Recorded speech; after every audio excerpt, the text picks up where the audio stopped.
सद्यो जातं प्रपद्यामि सद्यो जाताय वै नमो नमः। श्री गुरुभ्यो नमः। ಆತ್ಮೀಯ ಶ್ರೀ ಬಸವೇಶ್ವರ ಜ್ಯೋತಿಷ್ಯ ಯೂಟ್ಯೂಬ್ ಚಾನಲ್ ನನ್ನ ಪ್ರೀತಿ ವೀಕ್ಷಕರಿಗೆ, ಸಿಂಹರಾಶಿಯ ಎಲ್ಲ ವೀಕ್ಷಕರಿಗೂ ಕೂಡ 2025ನೇ ವರ್ಷದ ಶುಭಾಶಯಗಳನ್ನು ಕೋರುತ್ತಾ 2025ನೇ ವರ್ಷದ ಒಂದು ವರ್ಷ ಭವಿಷ್ಯವನ್ನು ನಾವು ನೋಡ್ತಾ ಇದ್ದೀವಿ. ಸಿಂಹ ರಾಶಿಯವರಿಗೆ ಗುರುಬಲ ಬರ್ತಾ ಇದೆ, ಸಂಪೂರ್ಣವಾಗಿ ಗುರುವಿನ ಅನುಗ್ರಹ ಇದೆ ಅನ್ನುವಂಥದ್ದು. ಗುರುಬಲ ಇದ್ದಾಗ ಅನೇಕ ರೀತಿಯಾಗಿ ಕೆಲಸ ಕಾರ್ಯಗಳು ಉತ್ತಮ ರೀತಿಯಾಗಿ ಸಾಗುತ್ತೆ ಅನ್ನುವಂಥದ್ದು. ಹಾಗೆ ಗುರುಬಲ ಇಷ್ಟು ದಿವಸಗಳ ಕಾಲ ನಿಮಗೆ ಗುರುಬಲ ಇರಲಿಲ್ಲ. ಈ ಮೇ 15ರ ನಂತರ ನಿಮಗೆ ಗುರುಬಲ ಬರುತ್ತೆ. ಜೊತೆಗೆ ಶನಿ ಪರಿವರ್ತನೆ ಆಗ್ತಾ ಇದ್ದಾನೆ.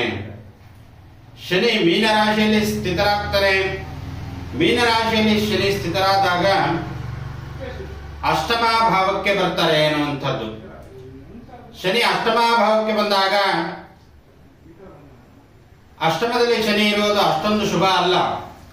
ಆದರೂ ಕೂಡ ಶನಿಯಿಂದ ಬಹಳ ಎಚ್ಚರಿಕೆಯನ್ನು ವಹಿಸಿಕೊಳ್ಬೇಕು. ಆ ಶನಿ ಗ್ರಹದಿಂದ ಅನೇಕ ರೀತಿಯಾಗಿ ಫಲಗಳನ್ನು ಸಿಗ್ತವೆ ಎನ್ನುವಂಥದ್ದು. ಅಷ್ಟಮದಲ್ಲಿ ಶನಿ ಇದ್ದಾಗ ವಾಹನದಿಂದ ಎಚ್ಚರಿಕೆಯನ್ನು ವಹಿಸಿಕೊಳ್ಳಬೇಕು, ಯಂತ್ರೋಪಕರಣಗಳಿಂದ ಎಚ್ಚರಿಕೆಯನ್ನು ವಹಿಸಿಕೊಳ್ಳಬೇಕು, ಮತ್ತು ಗುಡಿ ಕೈಗಾರಿಕೆ ಅಥವಾ ಸಣ್ಣ ಕೈಗಾರಿಕೆ ಮಾಡುವಂತವರು ಎಚ್ಚರಿಕೆಯಿಂದ ಮಾಡಬೇಕಾಗಿರ್ತಕ್ಕಂಥದ್ದು. ಹಾಗೆ 28ನೇ ತಾರೀಕು ನಂತರ ಶನಿ ಪರಿವರ್ತನೆ ಆಗ್ತಾರೆ. ಆವಾಗಲೂ ಕೂಡ ಉತ್ತಮ ಸ್ಥಾನಮಾನವನ್ನ ನಿಮಗೆ ಸಿಗುತ್ತೆ ಎನ್ನುವಂಥದ್ದು. ಹಾಗೆ ರಾಹು ಮೇ 18ನೇ ತಾರೀಕು ಪರಿವರ್ತನೆ ಆಗ್ತಾರೆ, ಅದು ಕುಂಭ ರಾಶಿಗೆ ಪರಿವರ್ತನೆ ಆಗ್ತಾರೆ ಅನ್ನುವಂಥದ್ದು. ಕೇತುನು ಕೂಡ ಸಿಂಹ ರಾಶಿ, ನಿಮ್ಮ ರಾಶಿಗೆ ಕೇತು ಸ್ಥಿತರಾಗ್ತಾರೆ. ಕೇತು ಲಗ್ನದಲ್ಲಿ ಇದ್ದಾಗ, ರಾಶಿಯಲ್ಲೇ ಇದ್ದಾಗ ಅನೇಕ ರೀತಿಯಾಗಿ ಸ್ವಪ್ನಗಳು ಬೀಳ್ತವೆ ಎನ್ನುವಂಥದ್ದು. ಸ್ವಪ್ನಗಳು ಅಂತಂದ್ರೆ ಕನಸುಗಳು ಅಂತ ನಾವು ಕರ್ಕೊಳ್ತೀವಿ. ಆ ಕನಸುಗಳನ್ನು ಬೀಳುವುದಕ್ಕೂ ಕೂಡ ಈ ಕೇತು ಕಾರಕನಾಗಿರ್ತಾನೆ. ಗಣಪತಿ ಪ್ರಾರ್ಥನೆ ಎಷ್ಟು ಮಾಡ್ತೀರೋ ಅಷ್ಟೇ ಒಳ್ಳೆಯದು ಈ ವರ್ಷ ನಿಮಗೆ. ಹಾಗಾಗಿ ಸಿಂಹರಾಶಿಯವರು ವರ್ಷ ಪೂರ್ತಿ ಮಹಾಗಣಪತಿ ಆರಾಧನೆಯನ್ನು ಮಾಡಿ, ಗುರುಬಲ ಬಂದಿದೆ, ರಾಜಯೋಗ ಬಂದಿದೆ, ಸಂಪೂರ್ಣವಾಗಿ ನಿಮಗೆ ನಿಮ್ಮ ಕೆಲಸ ಕಾರ್ಯಗಳು ಜಯವನ್ನು ಉಂಟು ಮಾಡುತ್ತೆ ಎನ್ನುವಂಥದ್ದು. ಈಗ ಉದಾಹರಣೆಗೆ ನೀವು ಮನೆಯನ್ನ ಕಟ್ಟಕ್ಕಾಗ್ಲಿಲ್ಲ ಹೋದ ವರ್ಷ, ಈ ವರ್ಷದಲ್ಲಿ ಪ್ರಾರಂಭ ಮಾಡಿ ನಂತರ ಯಾವುದೋ ಒಂದು ಹೊಸ ಬಿಸ್ನೆಸ್ ಅನ್ನ ಪ್ರಾರಂಭ ಮಾಡೋಕ್ಕಾಗಿಲ್ಲ ಹೋದ ವರ್ಷ ಅಂತಂದ್ರೆ 2025 ಮೇ ನಂತರ ನೀವು ಹೊಸದಾಗಿ ಪ್ರಾರಂಭ ಮಾಡಿ ಖಂಡಿತವಾಗ್ಲೂ ಕೂಡ ನೀವು ಲಾಭವನ್ನು ಗಳಿಸ್ತೀರಾ ಅಂತ. ಹಾಗೆ ಯಾವುದೋ ಒಂದು ವಾಹನವನ್ನ ಬದಲಿ ಮಾಡುವುದಾಗಲಿ ಅಥವಾ ಹೊಸ ವಾಹನವನ್ನ ಖರೀದಿ ಮಾಡುವುದಲ್ಲಾಗಲಿ ಮೇ ನಂತರ ಹೊಸ ವಾಹನವನ್ನ ತಗೊಳ್ಳಿ. ಅಥವಾ ಬದಲಿ ಮಾಡೋದ ಆಗದಿದ್ರೆ ಅದನ್ನು ಕೂಡ ಮೇ ನಂತರ ನೀವು ಹೊಸ ವಾಹನವನ್ನ ಖರೀದಿಯನ್ನ ಮಾಡಿ ಅಂತ ಹೇಳುವಂಥದ್ದು. ಹಾಗೆ ಭೂಮಿಯನ್ನ ಖರೀದಿ ಮಾಡುವಂತವರಿಗೂ ಕೂಡ ವಿಶೇಷವಾಗಿ ಮೇ 15ರ ನಂತರ ಉತ್ತಮ ಫಲವನ್ನ ಸಿಗುತ್ತೆ ಎನ್ನುವಂಥದ್ದು. ಹಾಗೆ ಭೂಮಿಯಾಗಲಿ ಅಥವಾ ಸೈಟ್ ಆಗಲಿ ಅಥವಾ ಮನೆ ಆಗಲಿ, ಈ ಮೂರೂ ಕೂಡ 2025 ಮೇ ನಂತರ ನಿಮಗೆ ಸಿಗಲಿದೆ. ಧನ ಪ್ರಾಪ್ತಿಯಾಗಲಿದೆ, ಅನೇಕ ರೀತಿಯಾಗಿ ಕೂಡ ಅನುಕೂಲಗಳನ್ನ ಸಿಗಲಿದೆ ಅನ್ನುವಂಥದ್ದು. ಹಾಗೆ ನಾವು ಒಟ್ಟಾರೆಯಾಗಿ ಈ ವರ್ಷದಲ್ಲಿ ಆರೋಗ್ಯ ಕ್ಷೇತ್ರದಲ್ಲಾಗಿರ್ಬೋದು, ಅಥವಾ ಶಿಕ್ಷಣ ಕ್ಷೇತ್ರದಲ್ಲಾಗಿರ್ಬೋದು, ಅಥವಾ ಉದ್ಯೋಗದಲ್ಲಾಗಿರ್ಬೋದು, ಅಥವಾ ಹಣಕಾಸಿನ ವಿಚಾರದಲ್ಲಾಗಿರ್ಬೋದು, ಅಥವಾ ವೃತ್ತಿ ಆಗಿರ್ಬೋದು, ಅಥವಾ ಮದುವೆ ಅನ್ನುವಂತಹ ವಿಚಾರದಲ್ಲಾಗಿರ್ಬೋದು, ಹಾಗೆ ವ್ಯಾಪಾರದಲ್ಲಾಗಿರ್ಬೋದು, ಹಾಗೆ ಕೃಷಿಯ ಚಟುವಟಿಕೆಗಳಲ್ಲಿ ಆಗಿರಬಹುದು, ಹಾಗೆ ಹೈನುಗಾರಿಕೆಯಲ್ಲೂ ಕೂಡ ನಾವು ವಿಶೇಷವನ್ನ ನಾವು ನೋಡ್ಕೊಳ್ತೀವಿ. ಮೊದಲನೇದಾಗಿ ಆರೋಗ್ಯದಲ್ಲಿ ತುಂಬಾ ಚೆನ್ನಾಗಿರುತ್ತೆ. ಮಂಡಿ ನೋವಿನ ಸಮಸ್ಯೆ ಇದ್ರೂ ಕೂಡ ಅದನ್ನು ನಿವಾರಣೆ ಆಗುತ್ತೆ.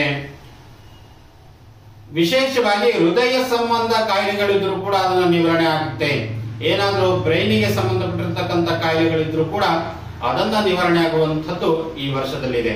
ಹಾಗೆ ಶಿಕ್ಷಣದಲ್ಲಿ ಮಕ್ಕಳ ಓದಿನಲ್ಲಿ ಅಥವಾ ಮಗನ ಓದಿನಲ್ಲಿ ಮಗಳ ಓದಿನಲ್ಲಿ ವಿಶೇಷವಾಗಿ ಸಿಂಹ ರಾಶಿಯವರಿಗೆ ಆಸಕ್ತಿಯನ್ನ ಹೆಚ್ಚಿನದಾಗಿರುತ್ತೆ. ಅವರು ಓದಿರ್ತಕ್ಕಂಥ ಪ್ರತಿಫಲವನ್ನ ಈ ವರ್ಷದಲ್ಲಿ ಸಿಗುತ್ತೆ ಎನ್ನುವಂಥದ್ದು. ಹಾಗೆ ಉದ್ಯೋಗದಲ್ಲೂ ಕೂಡ ಹೊಸ ಹೊಸ ಉದ್ಯೋಗವನ್ನ ಹುಡುಕ್ತಾ ಇದ್ರೆ ಸಿಂಹರಾಶಿಯವರು, ಅವರಿಗೂ ಕೂಡ ಹೊಸ ಹೊಸ ಉದ್ಯೋಗವನ್ನ ಸಿಗುವಂತದ್ದಾಗ್ತದೆ. ಅಥವಾ ವಿದೇಶ ಹೋಗಿ ಅಲ್ಲಿಯೂ ಕೂಡ ಕೆಲಸವನ್ನ ಸಿಗುವಂತದ್ದಾಗ್ತದೆ ಎನ್ನುವಂಥದ್ದು.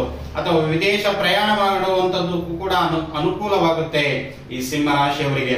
ಹಾಗೆ ವೃತ್ತಿ ಜೀವನದಲ್ಲೂ ಕೂಡ ಹಾಗೆ ವೃತ್ತಿಯ ಕ್ಷಣ ಕ್ಷಣಕ್ಕೂ ಕೂಡ ನಮ್ಮ ವೃತ್ತಿ ಜೀವನದಲ್ಲಿ ಅನೇಕ ರೀತಿಯಾಗಿ ಬದಲಾವಣೆಗಳಾಗ್ತವೆ. ಹಾಗೆ ಸರ್ಕಾರಿ ಉದ್ಯೋಗಿಗಳಿಗಾಗಿರ್ಬೋದು ಅಥವಾ ಸರ್ಕಾರಿ ಅಧಿಕಾರಿಗಳಿಗಾಗಿರ್ಬೋದು ಅಥವಾ ಮಿಲಿಟರಿ, ಪೊಲೀಸು, ಸೈನಿಕ ವರ್ಗದವರಾಗಿರಬಹುದು, ಅನೇಕ ರೀತಿಯಾಗಿರ್ತಕ್ಕಂತಹ ಕೆಲಸ ಕಾರ್ಯಗಳನ್ನ ಮಾಡ್ತಾ ಇರುವಂತಹ ಸರ್ಕಾರಿ ಉದ್ಯೋಗಿಗಳಿಗೂ ಕೂಡ ಅನೇಕ ರೀತಿಯಾಗಿ ಉತ್ತಮ ಸ್ಥಾನಮಾನವನ್ನು ಸಿಗಲಿದೆ. ಆದ್ರೆ ಸ್ತ್ರೀಯರಿಂದ ಬಹಳ ಎಚ್ಚರಿಕೆಯನ್ನು ವಹಿಸಿಕೊಳ್ಬೇಕು ಈ ಸಿಂಹ ರಾಶಿಯವರು. ಯಾಕಂದ್ರೆ ಸ್ತ್ರೀಯರಿಂದ ಸ್ವಲ್ಪ ನಷ್ಟವನ್ನು ಅನುಭವಿಸುವಂತದ್ದು ಇಲ್ಲಿ ಸೂಚಿಸ್ತಾ ಇದೆ. ಸ್ತ್ರೀಯರಿಂದ ಬಹಳ ಎಚ್ಚರಿಕೆಯನ್ನು ವಹಿಸಿಕೊಳ್ಳಿ ಸಿಂಹ ರಾಶಿಯವರು.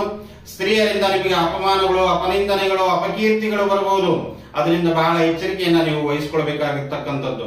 ಹಾಗೆ ರೈತರಿಗೆ ತಾವು ಬೆಳೆದಿರ್ತಕ್ಕಂಥ ಬೆಳೆಗೆ ವಿಶೇಷ ದವಸ ಧಾನ್ಯಗಳಿಗೆ ವಿಶೇಷ ಬೆಲೆಯನ್ನ ಸಿಗುವಂತದ್ದು ಈ ವರ್ಷದಲ್ಲಿ ಆಗುತ್ತೆ. ಹಾಗೆ ಹೈನುಗಾರಿಕೆ ಮಾಡುವಂತವರಿಗೂ ಕೂಡ ವಿಶೇಷವಾಗಿ ಲಾಭವನ್ನು ಸಿಗುತ್ತೆ. ಅಥವಾ ಕೃಷಿಯ ಚಟುವಟಿಕೆಗಳನ್ನು ಮಾಡುವಂತವರಿಗೂ ಕೂಡ ವಿಶೇಷ ಲಾಭವನ್ನು ಸಿಗುತ್ತೆ ಅನ್ನುವಂಥದ್ದು. ಹೊಸದಾಗಿ ನಾವೇನಾದ್ರೂ ಒಂದು ಹೊಸದಾಗಿ ವ್ಯಾಪಾರವನ್ನ ಆರಂಭ ಮಾಡ್ತೀವಿ ಅಂತಂದ್ರೂ ಕೂಡ ಅದಕ್ಕೆ ವಿಶೇಷ ಲಾಭವನ್ನು ಸಿಗುತ್ತೆ ಅನ್ನುವಂಥದ್ದು ಈ ವರ್ಷದಲ್ಲಿ. ಹಾಗಾಗಿ ಈ ಸಿಂಹ ರಾಶಿಯವರಿಗೆ ಗುರುಬಲ ಬರ್ತಾ ಇದೆ, ಹೆದರಿಕೊಳ್ಳುವಂತ ಅವಶ್ಯಕತೆ ಇಲ್ಲ.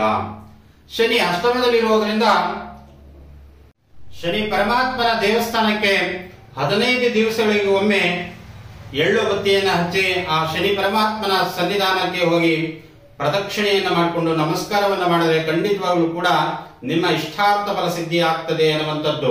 ಯಾಕೆಂತಂದ್ರೆ ಶನಿ ಅಂತ ಹೇಳ್ತೇವೆ, ಸುಖವನ್ನು ಕೊಡುವಂತವನು ಶನಿನೇ ಆಗಿರ್ತಾನೆ, ದುಃಖವನ್ನು ಕೊಡುವಂತವನು ಕೂಡ ಶನಿನೇ ಆಗಿರ್ತಾನೆ ಅನ್ನುವಂಥದ್ದು. ಹಾಗಾಗಿ ಶನಿ ಪರಮಾತ್ಮನ ದೇವಸ್ಥಾನಕ್ಕೆ ಹೋಗಿ ಶನಿ ಪರಮಾತ್ಮನ ಅನುಗ್ರಹವನ್ನು ಪಡೆದುಕೊಳ್ಳಿ. ಸಕಲ ದಾರಿದ್ರ್ಯಗಳನ್ನ ಧ್ವಂಸಗೊಳಿಸುವಂತಹ ಶಕ್ತಿ ಶನಿ ಪರಮಾತ್ಮನಿಗಿರುತ್ತೆ. ಹಾಗಾಗಿ ಶನಿ ಪರಮಾತ್ಮನ ದೇವಸ್ಥಾನಕ್ಕೆ ಹೋಗಿ ಹಾಗೆ ಈಶ್ವರನ ದರ್ಶನವನ್ನು ಕೂಡ ಪಡೆದುಕೊಳ್ಳಿ. ಸೋಮವಾರ ಈಶ್ವರನ ದರ್ಶನವನ್ನು ಪಡೆದುಕೊಂಡ್ರೆ ಅನೇಕ ರೀತಿಯಾಗಿ ನಿಮ್ಮ ಕೆಲಸ ಕಾರ್ಯಗಳು ಆಗ್ತವೆ. ಹಾಗೆ ಗುರುಗಳ ದರ್ಶನವನ್ನು ಪಡೆದುಕೊಳ್ಳಿ, ಅನೇಕ ರೀತಿಯಾಗಿ ಫಲಗಳನ್ನ ಅನುಭವಿಸ್ತೀರಾ ಅನ್ನುವಂಥದ್ದು. ಈ ಸಿಂಹ ರಾಶಿಯವರಿಗೆ 2025ನೇ ವರ್ಷದಲ್ಲಿ ಸಕಲ ಸುಖ, ಶಾಂತಿ, ನೆಮ್ಮದಿಯಿಂದ ಕೊಟ್ಟು ಕಾಪಾಡಲಿ ಎಂದು ನನ್ನ ಆರಾಧ್ಯ ದೇವ ಶ್ರೀ ಏಳುಕೊಪ್ಪರಿಗೆ ನಂದೀಶ್ವರ ಸ್ವಾಮಿಯಲ್ಲಿ ಪ್ರಾರ್ಥನೆಯನ್ನು ಮಾಡುತ್ತೇನೆ. ಶ್ರೀ ಬಸವೇಶ್ವರ ಜ್ಯೋತಿಷ್ಯ ಯೂಟ್ಯೂಬ್ ಚಾನಲ್ ತಾವು ಸಬ್ಸ್ಕ್ರೈಬ್ ಮಾಡೋದನ್ನ ಮರಿಬೇಡಿ ಅಂತ ಹೇಳ್ತಾ ನನ್ನ ನಮಸ್ಕಾರಗಳು.